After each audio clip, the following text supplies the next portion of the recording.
দয়ালু হও। তোমাদের আগমনের হেতু। আপনি নাট্যশাস্ত্র লেখার পর থেকে আমাদের মনে অনেকগুলি প্রশ্নের উদয় হয়েছে। সেই প্রশ্নের উত্তরগুলির সন্ধানে আমরা আপনার কাছে এসেছি। খুব সুন্দর প্রশ্ন তুমি করেছো। দেখো, এই প্রশ্নটা শুধু আমাদের নাটকের জন্য নয়, আমাদের জীবনের সঙ্গে অঙ্গাঙ্গী ভাবে জড়িত। ত্রেতা যুগের পর থেকে মানুষের মধ্যে লোভ আর লালসা ক্রমশ বাড়তে লাগলো।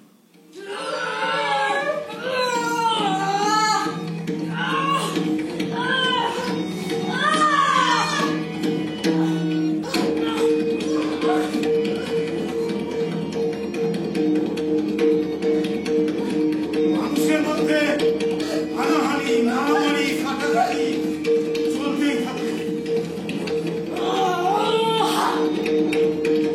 তখন দেবরাজ ইন্দ্র ব্রহ্মার কাছে গিয়ে প্রার্থনা করলেন, প্রভু, এমন এক মাধ্যম তৈরি করতে হবে যে শ্রবণ শক্তি এবং দৃশ্যমানতাকে কাজে লাগিয়ে এই মানব জাতিকে ধর্ম, কাম, অর্থ এবং মোক্ষের পথে নিয়ে যেতে পারে।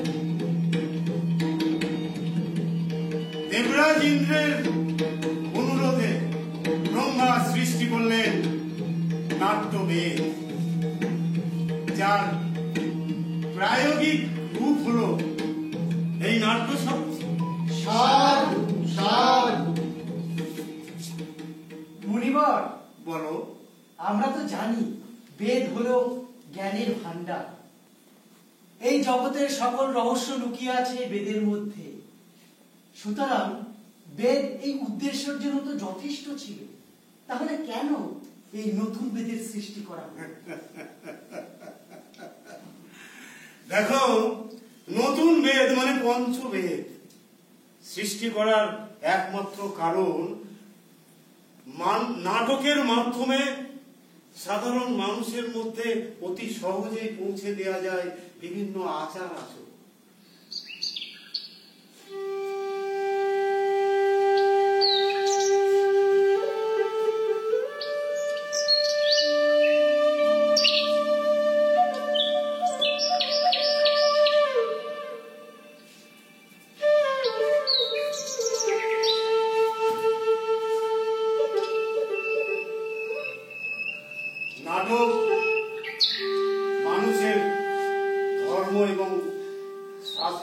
বিকশিত হয়।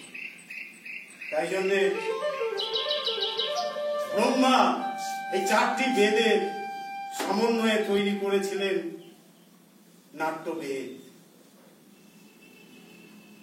গুরুদেব, বলো। 4টি বেদ মিলে কিভাবে নাট্যশাস্ত্র তৈরি হলো তা যদি আপনি আমাদের বিশ্লেষণ করে বলেন।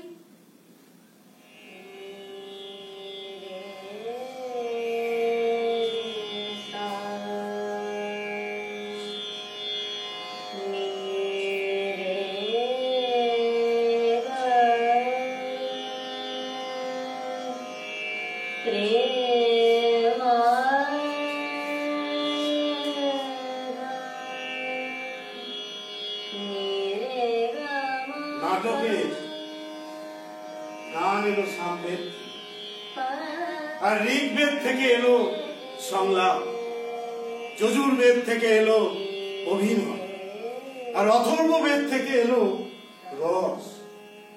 সেই জন্য এই 4টি বেদের সংমিশ্রণে তৈরি হলো নাট্যশাস্ত্র। গুরুদেব, বলো। নাটক কি শুধু দেবতাদের জন্যই তৈরি হয়েছে?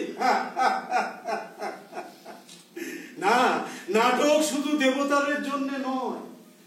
নাটক দেবতা, দানব, রাক্ষস, মানুষ সবাই নাটক করতে পারে। নাটক এমন একটা মানুষের মধ্যে বিরাজ করে যে সমস্ত রকম ধর্ম, শাস্ত্র, অনুভূতি সবকিছু নাটকের মধ্যে বিদ্যমান। মানুষের জ্ঞান এবং ক্রিয়া সমস্ত নাটকের মাধ্যমে সাধারণ মানুষকে তুলে ধরা হয় এবং মানুষ খুব সহজভাবেই তা উপলব্ধি করতে পারে। মুনিবর, বলো। এটা হলো গুরুত্বপূর্ণ শিল্প। তাহলে কেন এই সমাজ এখনো এই শিল্পকে গুরুত্ব দেয় না? কি হচ্ছে কি এটা? কি হচ্ছে? কি হয়েছে? এটা কি হচ্ছে? নাটক করছি। নাটক হ্যাঁ, নাটক নাটক নাটক না ভাঙ রেখে সংসারে ভাঙ করা হচ্ছে। আমরা তো ভরতমুনির নাট্যশাস্ত্র নিয়ে ভরতমুনি